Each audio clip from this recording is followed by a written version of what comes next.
What do autism and cybersecurity have in common? Hello and welcome to this month's episode of the Disabled Scientist podcast. I'm your host, Sofie, an autistic researcher, and I'll be introducing you today to Jonathan Machnee, an offensive cybersecurity analyst with autism and ADHD. I've opted for a slightly longer edit this time. I hope you enjoy. Let's get on with the show. What's autism and ADHD?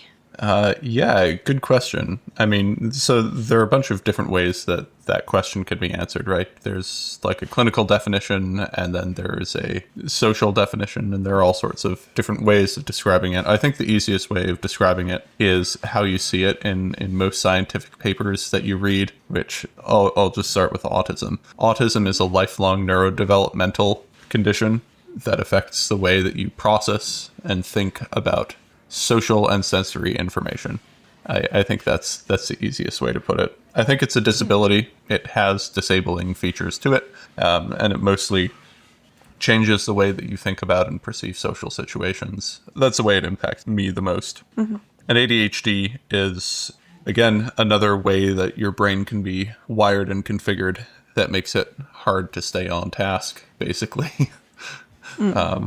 I would say those are my quick definitions. Yeah? And what does it mean for you? Yeah, I mean, that is a good question that I get asked quite a lot. For me, it means that I'm sort of fundamentally different from the average person that I interact with, and I'm going to interact with and perceive the world in a way that is very different from them. And I'm going to sort of be immersed in a world that wasn't designed with me in mind, and interact with the world on other people's terms instead of my own. And I think that's the easiest way I could describe what it is. And it's also why I, consider it to be disabling, is because I basically have to navigate a world that wasn't particularly designed with people like me in mind. And then navigating that world is often quite difficult. Yeah. Could you give me an example? Yeah, sure. So I used to be an Army officer, and as an Army officer, you are expected to be very social, very socially outgoing, very socially competent. And to put it mildly, I really wasn't. I really struggled figuring out what other people were thinking and interpreting the things they would say socially. And it made life just extremely difficult to deal with. I say something and I expect everyone understands what I've said, but they don't understand what I've said because they were interpreting nonverbal communication that they interpreted as something else that I was absolutely not intending to be interpreted. Everyone always thought I was angry at them, and I wasn't angry at all. I was just very direct and spoke directly, said what I needed to say in order to get the job done.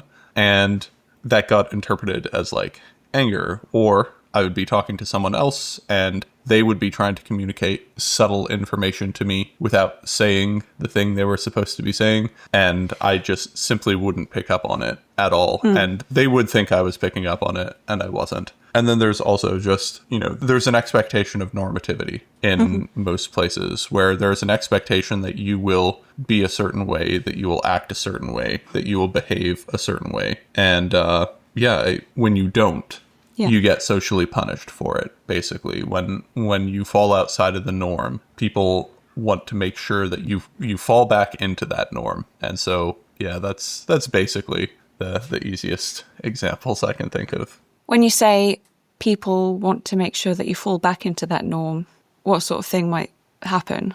The easiest thing that will happen is basically constant aggressive correction. At least that's what I experienced. So constantly being stop doing that. That doesn't make sense. Or you need to change what you're doing. You need to stop being the way that you are, and you need to start being this other way. You need to start adopting these mannerisms instead of the ones that you currently have. And it all felt a lot like playing a game of guess how many fingers someone is holding behind their back, because I have difficulty interpreting social context and difficulty understanding what someone is going to say and no real way of getting access to that information. And so it's sort of like guess how many fingers that guy's holding behind his back. And if you guess the right number, you're fine. But if you guess the incorrect number, you get socially punished for it, because for some reason everyone else is able to guess the number of fingers a person is hiding behind their back. But for me, that was a very difficult type of dynamic, I guess. It sounds like the sort of thing that would really impact your self-esteem, getting things wrong all the time. You don't know why all the time.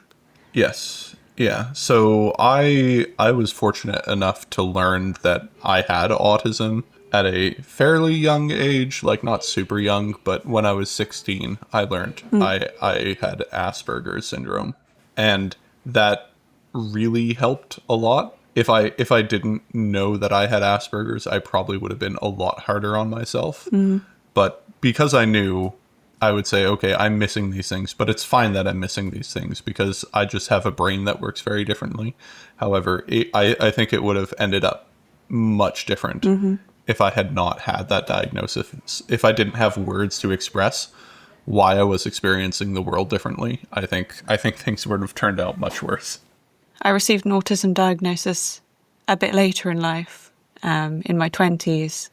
So navigating adult life, not knowing why you're getting things wrong all the time is very stressful.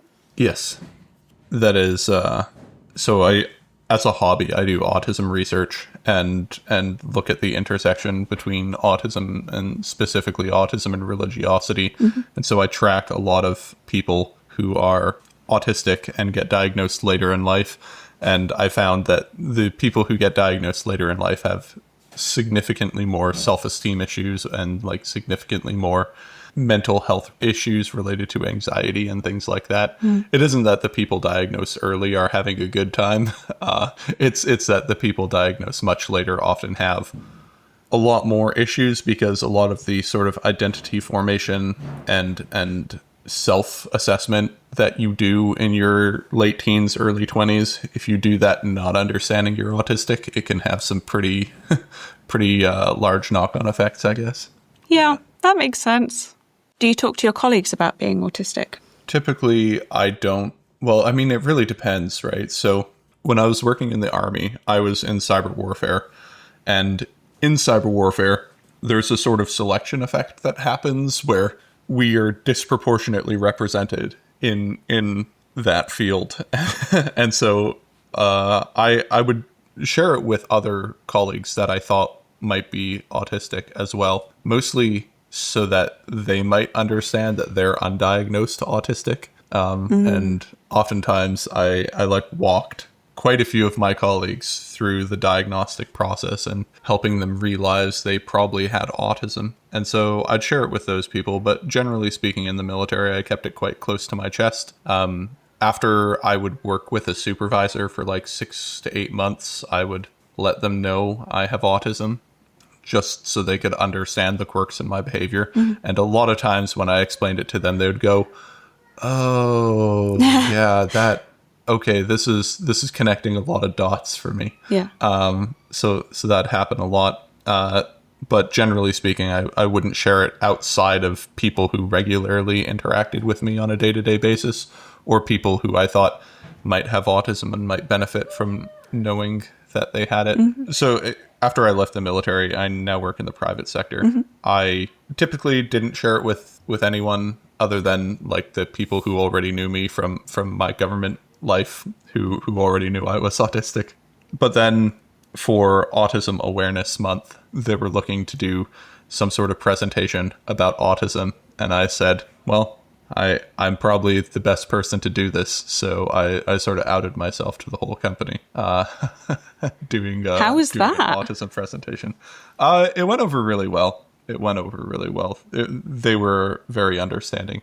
The really fortunate thing about working in tech is that autistic people are sort of ubiquitous, especially in cybersecurity. Like you cannot work in cybersecurity without meeting autistic people. And often autistic people are really great contributors to the field. Like if you go to a cybersecurity meetup or an event or something, and you describe a person with autism, like ASD1 or what used to be called Asperger's, everyone there is going to go, oh, yeah, you're describing Dave or you're describing Alice, right? And they immediately know who you're talking about. And you're like, oh, there's a word for that type of guy? I just thought that was a type of guy that tended to work in our field. And I mean, to be fair, it is a type of guy that works in our field.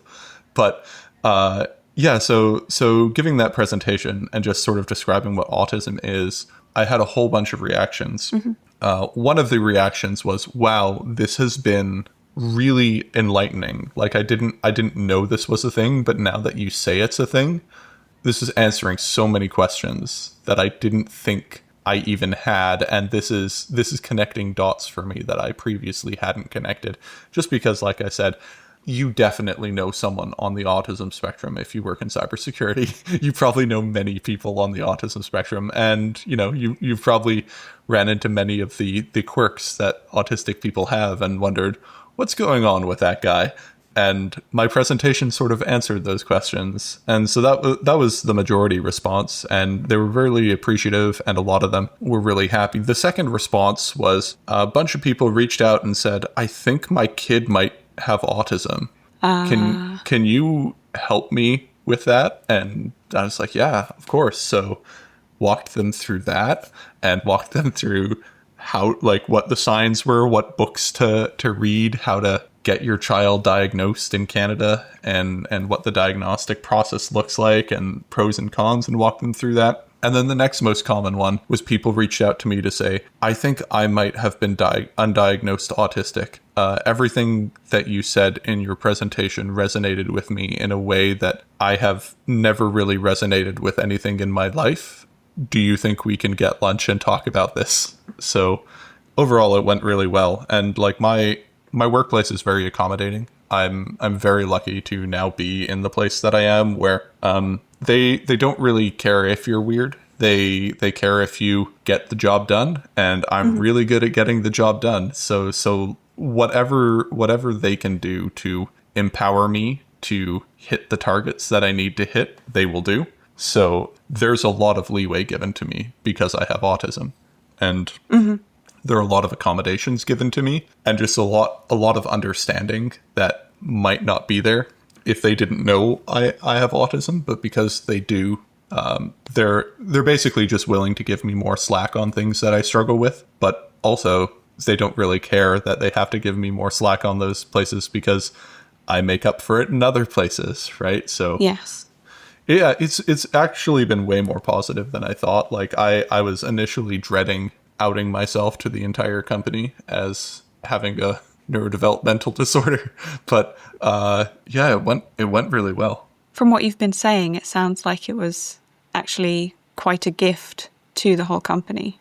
Yeah, I mean, I think it was. A lot of them thought it was. So overall, I'm very glad I did it. However, I would not recommend anyone else do it as a general rule of thumb. No. A lot of people, just because of the autism research I do, a lot of the autistic people ask me, should I tell my coworkers? And I generally say, no, probably not. Really? Yeah. So I say that because most people simply don't understand what autism is, or have really skewed versions of what autism is, or really skewed understandings of what autism is. And so if you tell them you're autistic without any context as to what that is and what that means and how that affects you, it can often lead to misperceptions. There are a lot of horror stories that I have recorded of people telling their coworkers they're autistic and then having that dinged against them in performance reviews and things like that. And, they used to be getting completely fine performance reviews, and then they let their boss know they're autistic, and then all of a sudden their boss is interpreting everything they do through the lens of autism and making them go on performance improvement plans to be less autistic and things like that. So yeah, you should consider that before. But for me it was fine, and I think for me it was fine because I work in a field that is so saturated with autistic people that everyone has like a list of good experiences with highly competent autistic engineers and analysts. And so they often quite like us. Would you have any particular advice in terms of disclosure? Do you think partial disclosure, saying traits but not a specific diagnosis, for example, would be a better way of going about it if you're needing accommodations? So if you're needing accommodation, I mean, my best advice for disclosure is get to know people first, right? Like get to know them, get them to know you, and then slowly start disclosing, like, I struggle with this type of thing, or this type of thing is hard for me. And then sort of test the waters. And if their response to that is like they're looking for ways to help accommodate you, you can maybe go a little more and tell them a little more. But if they're not responding positively to those types of things, I would recommend not telling them you're autistic, but just keep going with these are the symptoms I deal with. These are the difficulties I have. So I just need more support or accommodation around that. Again, it will largely depend on your career and your field, right? Because so many places are different and have different work cultures and expectations and things like that. Like, I would say if you work in tech, it's probably fine. if you work in like any sort of cybersecurity place, it is fine. You can fully disclose and no one will care, at least from my experience. Okay, I think now would be a really good time for you to tell us a bit about your work in cybersecurity. Yeah, so I started working in cybersecurity when I was in undergrad at the Royal Military College of Canada. The Canadian military at the time I was doing my undergrad was just trying to ramp up its cyber force development and its cyber warfare contingent. And I was at the Royal Military College of Canada, which is our service academy, doing a undergrad in computer engineering. And during this time, there were needs to find good, qualified, competent people who could do this type of work. And I was identified as one of them. So I did my undergrad thesis on a project that still gets a lot of use today, which was discovering DNS covert channels and figuring out ways of detecting and discovering a DNS covert channel and shutting it down. There's a very popular post-exploitation framework. So like you can think of it like a malware or Trojans that people use, especially in ransomware cases these days. It's called Cobalt Strike. So Cobalt Strike has a feature where in order to get information out of the network, you have to choose some path to get information out of the network, right? Usually it's over the internet via HTTP, like through the way that you would access a website or web application, where the malware pretends to be a browser, pretends to go to a site, and then transfers information to that site. That's controlled by a threat actor. You don't necessarily need to do this, though. This can be pretty open, and it can be pretty blatant, and it can be more easily detected. And so sometimes threat actors will switch to other channels, and the one that this tool uses and the one that I was researching with was like the protocol used was DNS, so domain name service. When you type google.com into a web browser, your browser doesn't know where google.com is, like it doesn't have a google.com IP address. And so what it will need to do is it will need to use domain name services. So it will need to go to a domain name service and say, what is the IP address for google.com? And then the domain name service will say, it will have a list of IPs associated with it. And it'll say, this is the IP, and it'll pass it back to you. Now, DNS covert channels work by, you know how when you go to Google, there's maps.google.com. Yeah. Maps is a subdomain. And so it works the same way. Like you type maps.google.com into your browser, you press enter, a DNS request goes out for maps.google.com. It will hit your DNS server. And then if the DNS server doesn't already have maps.google.com in it, it will go to Google's DNS server and ask Google's DNS server, where is maps in the Google domain? And then the Google DNS server will tell it, and then it will tell you. Now, you don't actually need to put maps in that subdomain. You can put any information, and you can chain subdomains together. And so what this like post-exploitation malware framework was doing was encoding information in DNS subdomains, and then using that as a way to exfiltrate data off the network and receive commands from the threat actor server. So it was sort of a low and slow channel designed to evade detection. And so my research there was to build a very fast and reliable way of detecting DNS covert channels and then differentiating those from the just regular background noise of the internet, which was a very fun thesis project to work on. And we built basically a tool that within 3 communications would effectively shut down any DNS covert channel, which is DNS covert channels are very low bandwidth, so you can't get much information out in 3 requests. Okay. And so shutting it down within 3 requests is huge. We built that, and then that sort of kickstarted my career in research in cybersecurity. Unfortunately, a lot of what I did was classified, so I can't really go into huge amounts of detail about what I was doing. But I started my master's degree also at the Royal Military College of Canada, and I worked in a field called counter-forensics. So that was my specialty. So digital forensics is after a network gets hacked or something like that, you pull all the data off of a network that you can, and then you try to reconstruct what happened. What did the threat actor do? What sorts of things did they touch? What sorts of actions did they perform? Did they steal information? Did they leave behind traces and things like that? And counterforensics is all of the processes that you take as a threat actor or as a red team to frustrate that process, to try to hinder the ability of people to reconstruct your activities. I see. And so this is needed research for 2 reasons. One, if you are doing offensive cybersecurity things and trying to break into other people's networks or trying to break into your own networks, you need to have these capabilities to evade detection.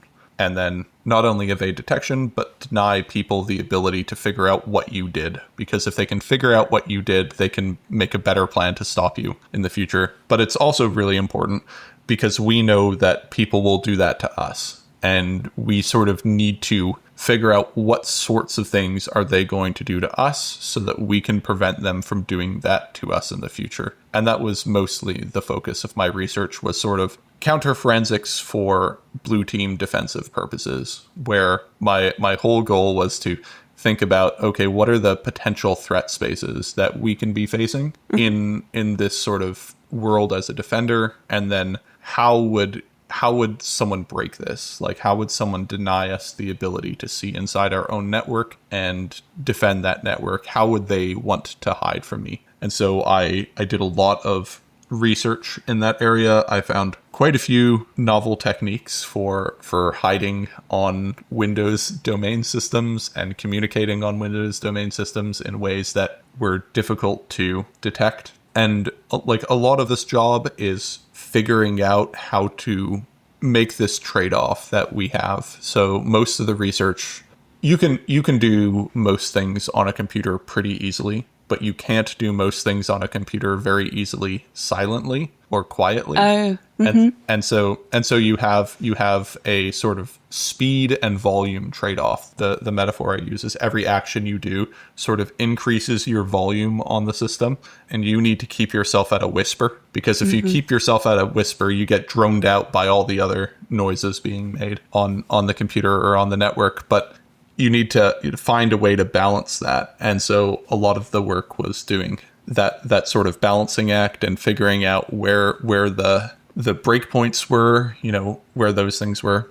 And so that's mostly what I did my research in. And now when I left the military, now what I do is I do a combination of penetration testing, where I am hired by a company to hack their network. So to act like a threat actor, to act like a bad guy trying to do malicious things on their network, and see how far I can take it. And then after I see how far I can take it, I give them a report saying, this is every place I broke in, this is how I broke in, and this is how you need to fix it. And so I do a lot of that, and I'm quite good at it. And then I also do the other side, which is when other people's networks get broken into, I'm the guy who does the forensic analysis, who takes all the data sources in, processes them, and figures out, okay, with this broad range of information that I have, how can I best reconstruct the most likely sequence of events that took place on this network? And that in and of itself is a very complicated issue,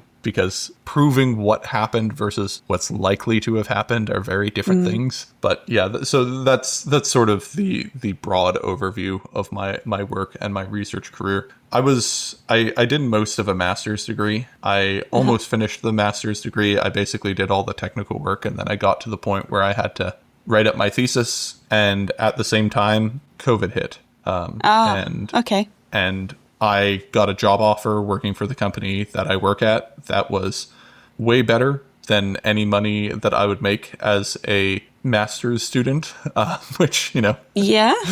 yeah, not that hard to beat, but it was a very generous job offer. And I thought, okay, does it really matter if I finish this master's degree, or is what mattered the stuff I learned during the master's degree? And they said, like, we don't care if you have a master's. That won't change your pay or your progression in this company or anything. Just, show up and do good work and you will be rewarded for it. We don't really care what's on paper.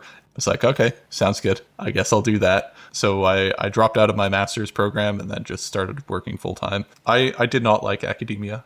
I did not like the environment of academia. You would think it would be really autism friendly, but I found that it is very much not. And so I much prefer work in the private sector, where they sort of just lock me in a room and throw problems at me and then I solve them. It's surprising how much of academia is communicating with other people, is being social, is networking, is those skills which perhaps aren't my strength. Yes. As an autistic person. It's a lot of that, and it's not just that. It's I'm cool with communicating. Like I'm fairly good at communicating information to people, but it's ingratiating yourself to other people, like making not just communicating to them, making them like you. That I have difficulties with. I don't think I'm like a particularly caustic person or anything like that. I don't know. I'm there to research, not make friends. And unfortunately, you have to be there to make friends and research. and that doesn't always go well for me. But yeah, I've also like worked a lot with autism researchers, just with my hobby project, which is studying autism. And people have told me, oh, you should take your research that you're doing and get a PhD with it. And I always have to be like, nope. That is not a field that I am interested in pursuing. That is not a course of action that I have any interest in pursuing, because my brief time doing that as a researcher, like a full-time researcher and a master's student, was not a particularly positive one. So I'm just like, I'm not going to do that. I know you exist because you have a podcast explaining I do, yes, a lot of the results of your autism and Christianity research. And it sounds like you use a lot of computing skills for your autism research. Yes. Pretty, like, I mean, I joke a lot about this. It's not just my computer skills, but my former work as a signals intelligence and cyber warfare officer, where, say what you will about the government, but we're very good at collecting information about large groups of people. That's a joke, but a lot of the skills that I was using in my career as a computer engineer working with the military, I basically used to help assist my research. So I've collected over 26,000 autistic Christians and ex-Christians who are posting about Christianity and autism, and basically put all their social media posts in a database and then used a whole range of analytic tools to figure out what it is they're saying and what it is they're doing, and how they're thinking about things and what they're thinking, and basically just doing a lot of data science on those types of things to try to figure out dynamics and how things are working.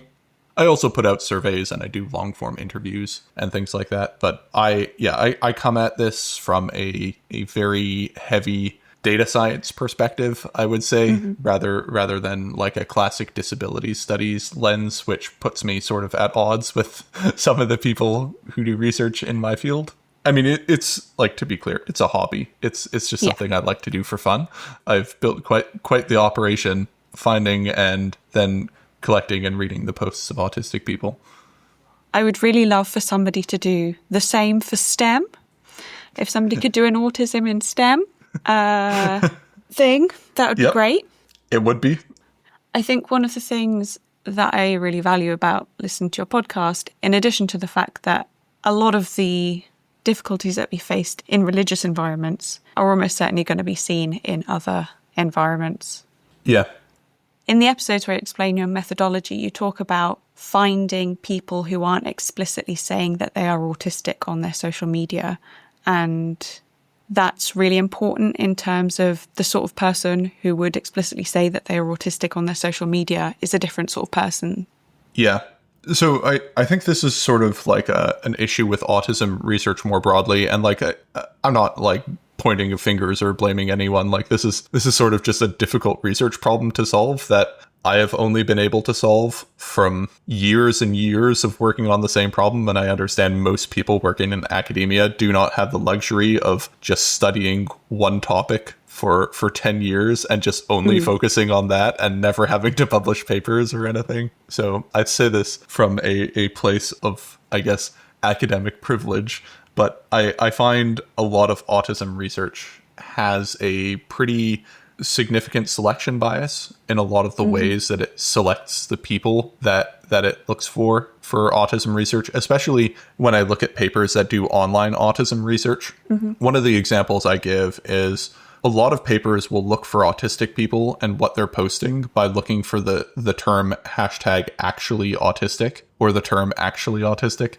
And if you just poll people on Twitter or Blue Sky or any social media app that allows you to have a bio, and you look for someone who has the term actually autistic in their bio, and then you look at their political orientation, it's going to be almost exclusively left and progressive.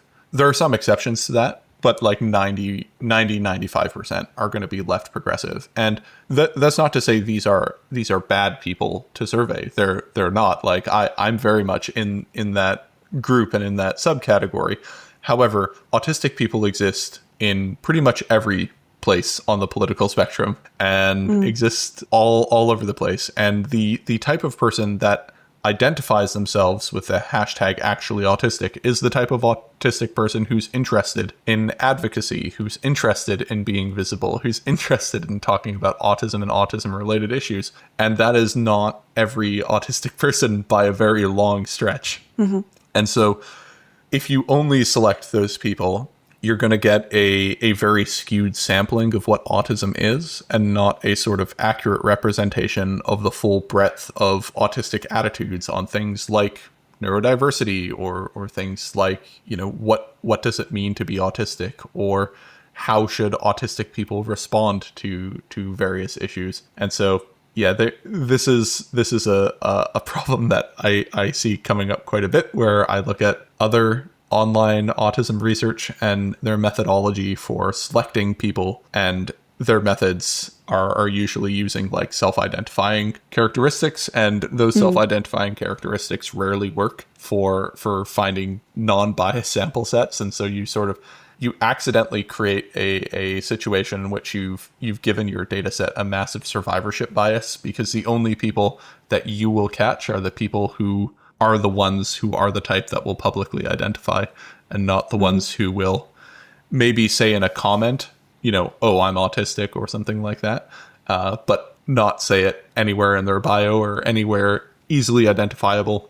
And unfortunately, the only way to overcome this sampling bias is to do a lot of data, like capture a lot of data and have lots of data that you can train algorithms to identify other people with by using like reinforcement learning and things like that. But yeah, that's my short explanation. The short one. Yes. I've gone off topic a little bit, and I want to go back to asking you about your work. So what sort of incidents do you typically respond to? Yeah, so the company I work for, we primarily specialize in small to medium-sized businesses and small to medium-sized enterprise. We do a lot of other stuff, but that's the market that we try to service because it's really underserviced and they are getting attacked a lot. So most of my work is counter ransomware. So most of my incident responses are ransomware has hit a network and we have to go figure out how the threat actor got in the network, if they stole data from the network, and how they encrypted the systems and how we could recover the systems. Ransomware and the sort of cat and mouse game that has been played over the years is really sort of fascinating because first ransomware started off as just, you get a file onto someone's computer and then you encrypt it. And you encrypt all their files and then you hold them for ransom and you say, unless you pay me, you're not going to get your files decrypted. And this is a really effective tactic. Yeah. However, there's a really simple solution to counteracting this, and that's just to have regular backups. So have weekly backups of your network, and if they ransomware it, you just restore to last week, and oh no, you lost a week's worth of work, but worse things have happened than losing a week's worth of work, better than losing all your work.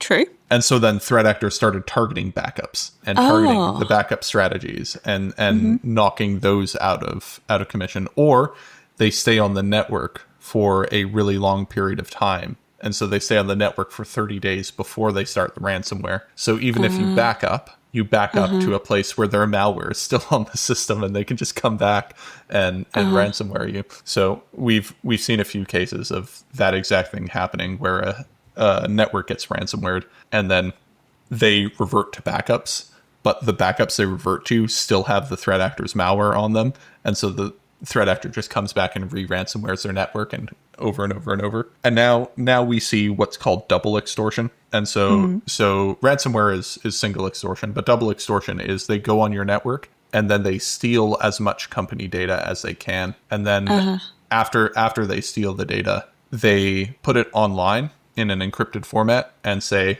if you don't pay the ransom within, 7 days or whatever, we're going to publish the decryption key. And so they get put in this double bind where they have to figure out, okay, what am I going to do? Am I going to just restore from backups and be safe? But then if I do that, all my data's gone. Like everyone will have all my sensitive company client data. So they get put in this really unfortunate situation.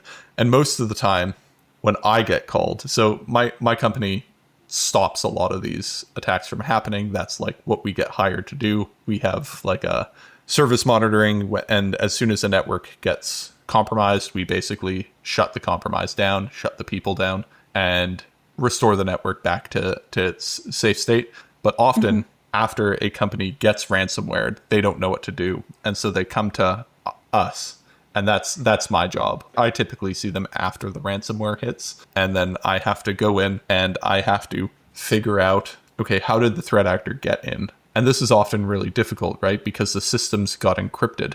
And if the systems are encrypted, system logs are often encrypted or they're deleted. And so a lot of the forensic data that you would normally use just isn't there anymore. And so you have to sort of try to fill in the blanks in a way that's very, very difficult and very hard to do because you're in this situation where you are trying to, there are just so many unknown unknowns and you really have to understand threat actor methodology and things like that. And so the whole ransomware game, I think, is very interesting, and it's a whole economy in and of itself, and people don't realize this, but they think that ransomware is basically a team of guys, from Russia or something like that. That's where we see most of them coming from, is Russia and other Eastern European countries. They find a vulnerability in your network, they punch a hole in your network, they get their malware on, they spread it through your network, they take over your administrative accounts, and then they ransomware your domain.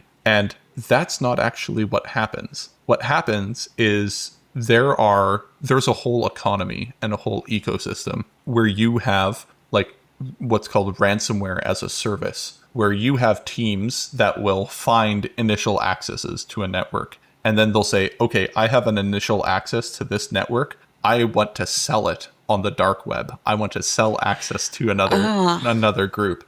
And so then they sell access to a different team And that team does the post-exploitation and privilege escalation, where they, once you have a foothold in the network, they try to, the whole name of the game is once you get your foot in the network, you get admin creds. And then as soon as you get admin creds, you exfiltrate data and you ransomware the network. That's sort of the kill chain in most ransomware incidents.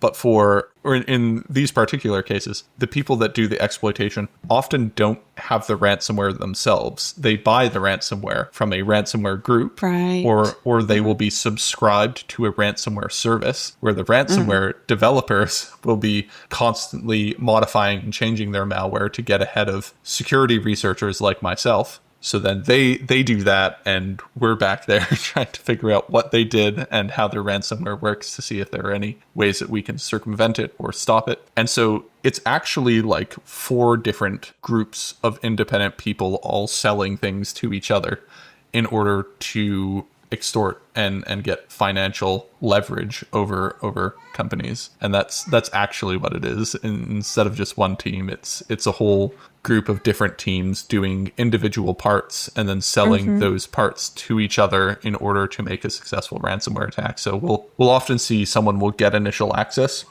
and then not do anything for a week. And then in a week, another group comes in using that same initial access to ransomware the network. And, sometimes they can do it in like 2 hours. Sometimes it takes them a couple days. But yeah, that's basically what we see going down on these networks. So the double extortion, that sounds like it would be harder to respond to. Yeah, if that happens and it's already happened. I mean, the best case scenario is we're already on the network before that happens, so we can find it and stop it. Because it's actually fairly easy to find that data exfil piece, right? Because networks typically don't pull huge amounts of data off of their network to a foreign server. Yeah. Right? Like you typically don't see gigabytes of data leaving your network at 2 a.m. And so as soon as you see that, you can basically cut network access and stop exfiltration from happening. And usually that's sort of good enough. But after it's happened, a lot of times our job is to damage control, right? So the analogy I use is the house is already on fire. Like your house is burned down. And what we need to do is we need to put water on the house in order to make sure it doesn't spread to other houses. and in order for you to build another house back up in the same place, you need this one to not be on fire anymore. And so often that's my job at that point. Like once again, a lot of times after it's already happened, there isn't much we can do to revert what's already happened. But what we can do is make sure that it doesn't happen again. And that's my side of the job. Like I said, my company also does continuous monitoring. So we sit on the network waiting for these things to happen. And like the things I find, we feed back into our analytics to detect people. And then the things they find, they feed back to my team. And so we have a lot of fluid communication between the two teams of figuring out what threat actors are doing and sort of trying to stay 2 steps ahead of the threat actors so that we can stop them before these things happen. But like recently there was a SonicWall vulnerability that dropped. What was that? SonicWall is a VPN provider. So especially with like remote workers and things like that, they'll have VPNs that allow users to access their network. And there was a vulnerability that was found in SonicWall, and a lot of people don't patch their VPNs. And so as soon as it was released, ransomware groups just jumped on it. And that has basically been the last 2 weeks of my life is just trying to respond to these various incidents. But we try to do proactive defense where we go, okay, you have a SonicWall thing, please patch it before this becomes a big problem. Or if they do have it, then we pay extra close particular attention. And then as soon as something comes up, we smack it down pretty quickly. So things like that, that's sort of the day-to-day life. It sounds very exciting and it sounds very cool. But I think it is. But like if you looked at it from if you were watching me do my work, it's just a lot of writing code and writing scripts and doing data analysis. Like it's definitely a nerd job, but I love it. We need nerds who love nerd jobs. We do. Mm-hmm. I'm a proud advocate for our people doing interesting work. So, were you headhunted into this position? Kind of, sort of. So basically, I put my notice in that I was leaving the military. As soon as word got out that I was leaving, all the guys that I had previously worked with who also had left the military called me up and were like, John, do you want to work for my company? Please come work for my company. And so sort of headhunted in that as soon as my friends knew I was gone from the military, they all jumped at the opportunity to try recruit me. Presumably because you've shown that you are very good at what you do. Yes. That is basically the guys I worked with, either in intelligence or military in Canada, the UK, and the United States, all thought quite highly of my skill set and wanted it for their teams. I chose this one because a lot of the guys that I had previously worked with that I looked up to, that I looked at and was like, these are the types of people I want to be like. This is sort of where my career aspirations are, and they work at this company. And so I'm going to join that company. I don't want to be the smartest person in the room. I want to be one of the guys who has the ability to build and develop in pretty significant ways. And so I figured this would probably be the best place to do it. And it's worked out pretty well. That sounds really positive. Yeah. What are you hoping to do next? Luckily, my company offers a technical career progression where you can, without going into management or anything like that, you could just stay in a technical path doing technical things. And I recently was promoted to the highest rank there. So I'm now a principal security analyst, which is very fun. But my future work is mostly just continuing to do the work I'm doing, but do it better, faster, more efficiently. So figuring out how to use LLMs to speed up my work or to do things that I normally wouldn't have done. But now that I can sort of outsource a lot of the grunt work coding to an LLM, getting that to do a bunch of things, figuring out faster automation, more accurate, better analytics, better development, those types of things.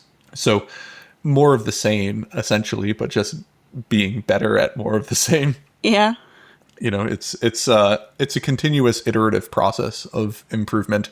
And so I'm mostly just focused on continuing to iterate that skill set. It's been really wonderful talking with you. Is there anywhere that people can find you? Yeah, professionally, not really. I keep a low profile. But if you're interested in any of the autism research that I do, you can find me on Twitter, or X, I guess it is now, at ChristianityOn. You can find me on Blue Sky, christianityon.bluesky.social, and you can find my podcast, Christianity on the Spectrum, wherever you get podcasts. If you're interested in a sort of sociological analysis of autism and religion, and I guess other things now, that's where you can find me. Great. Thank you so much. Yeah, thank you. Hi, I hope you enjoyed listening to that as much as I did. I was super nervous because I've been listening to John's podcast, which I really enjoy. It's called Christianity on the Spectrum, and you can find that wherever podcasts exist. If you want to find John on social media, he's at Christianity on X and Blue Sky. If you want to follow this podcast on social media, I'm at disabledscientist.com on Blue Sky. And if you want to contact me, you can email podcast@disabledscientists.com. Thanks for listening. Bye!